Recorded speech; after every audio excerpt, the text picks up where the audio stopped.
Hey everybody, Jillian here to share a new Revival Camp process video with you today. I'm going to be working with Elaine's Devotional Challenge, and I'm going to go ahead and get my Traveler's Journal prepped here. So just like other pages that you see me do, I'm putting down some of the kit's washi tape and then layering the devotional piece on top of it. So Elaine's Devotional, like I said, is called Challenge, and she has us in 2 Corinthians 12, verses 8 through 10. This is Paul talking. He says, "3 times I pleaded with the Lord to take it," this thorn in his flesh, "away from me. But he said to me, 'My grace is sufficient for you, my power is made perfect in weakness. Therefore, I will boast all the more gladly about my weaknesses, so that Christ's power may rest on me. That is why, for Christ's sake, I delight in weaknesses, in insults, in hardships, in persecutions, in difficulties, for when I am weak, then I am strong.'"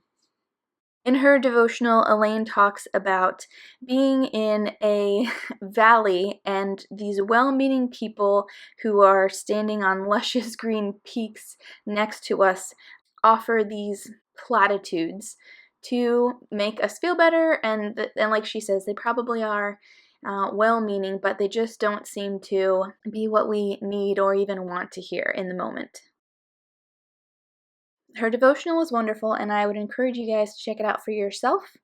And one of the questions she asks at the end is, what biblical truth can you give others or to remind yourself that you are walking through a valley? And I know those platitudes, and I don't share them, but I struggle with what to share, with what to say to people that is both true and encouraging.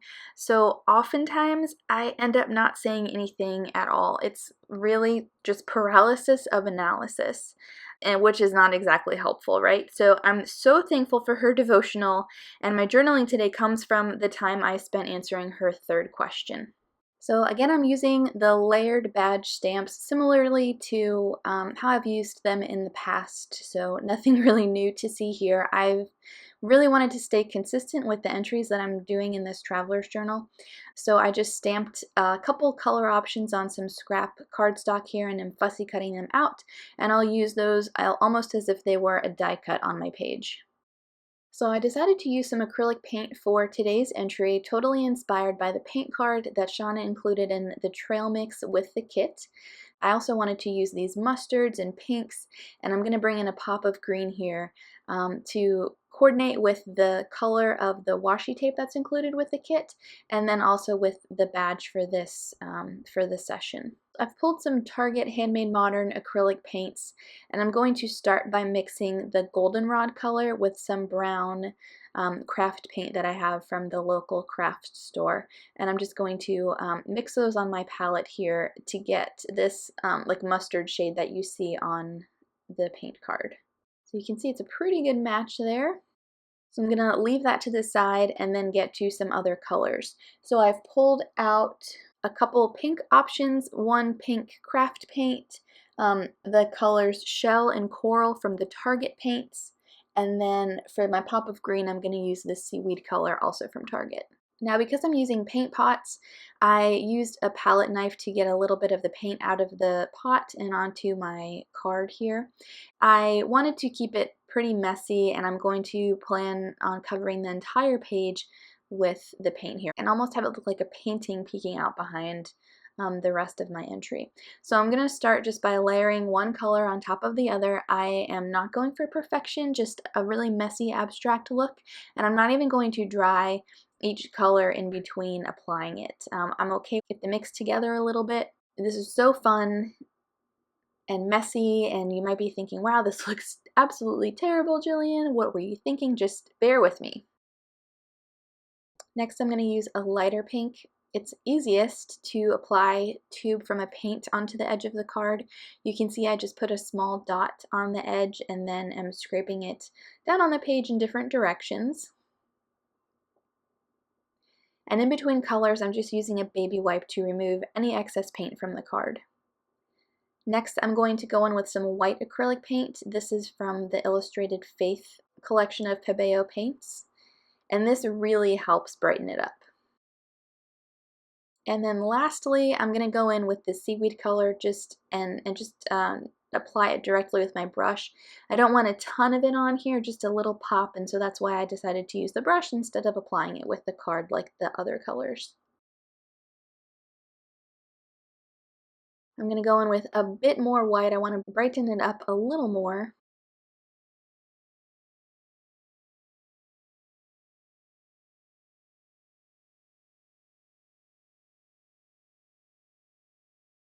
And then I'm going to go to the Illustrated Faith watercolors and add just another layer of paint on here. So I'm going to use the black watercolors and put down a ton of black watercolor splatter on my background. You could easily recreate this look in the margin of your Bible if you wanted just a fun painterly type background. So I'm going to let this dry naturally. I'm not going to hit it with my heat tool.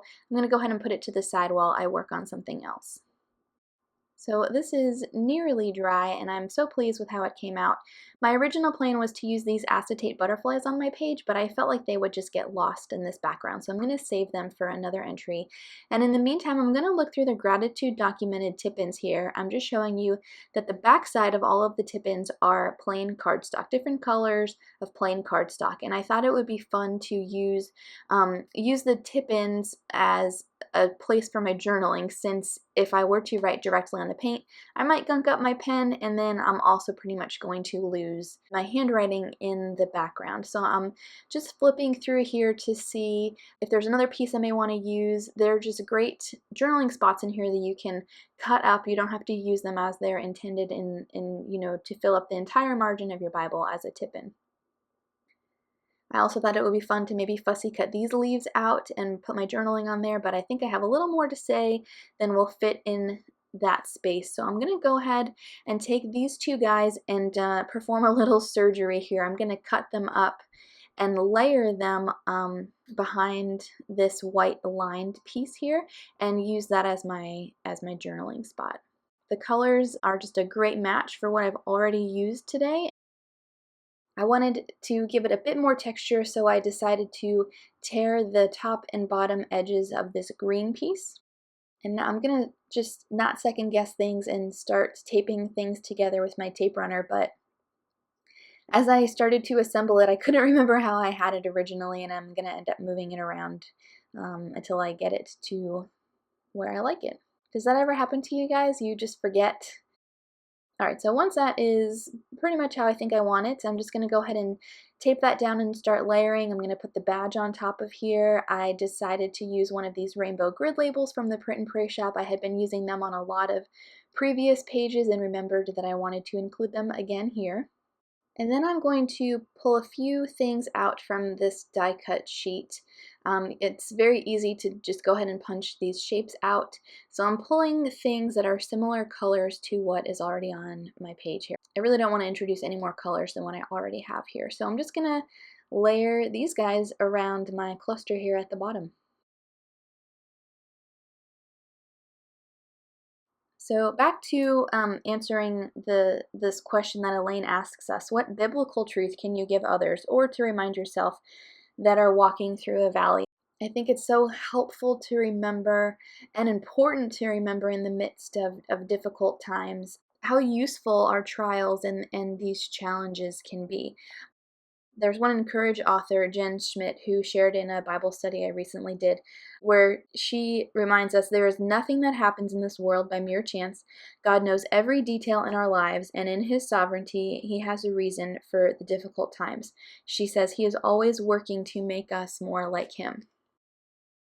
In Romans 5, verses 3, it says, "But we also glory in our sufferings, because we know that suffering produces perseverance, perseverance character, and character hope. And hope does not put us to shame, because God's love has been poured out into our hearts through the Holy Spirit who has been given to us." And another one in James 1, starting in verse 2, it says, "Consider it pure joy, my brothers and sisters, whenever you face trials of many kinds, because you know that the testing of your faith produces perseverance. Let perseverance finish its work, so that you may be mature and complete, not lacking anything." These are things that I get to remind myself. I've had a challenging week, just seeming like one thing after another kind of going wrong, and it's easy just to languish in that. But it allows me to draw closer to my Heavenly Father, to declare my dependence on Him, and ask Him to help me take a step back to see the bigger picture of what He may be working in my life. So if you're going through a difficult time, if you are in a valley, I would just challenge you to pray that same prayer, to ask the Lord to give you a bit of a wider perspective to see how what you're going through may ultimately bring Him glory. One thing that I noted in my journaling for today's entry, it says, "My weakness and shortcomings highlight His strength and sufficiency." So I'm using a little word fetty at the top here that just says remember, so that I can remember these things when difficult things happen. And I am so tickled with the timing of this, of getting to share this with you guys, as it's something that I really needed to be reminded of. So this entry is a bit different. I'm looking to embellish the entire thing before I start my journaling, since I've got a little journaling spot there, reserving space for my handwriting. I'm just doing all the pretty parts first. One last thing I will do is outline some of these die cut pieces with my black journaling pen, and then go ahead and add a date stamp to this entry so that I can remember when the Lord gave me this wonderful reminder. And that's it. Here's a couple looks at my finished page. Thank you guys for watching. If you want to join us for Revival Camp, it is not too late to start. You can find all the information in the video description below. I hope you guys have a great rest of your week, and I'll see you soon.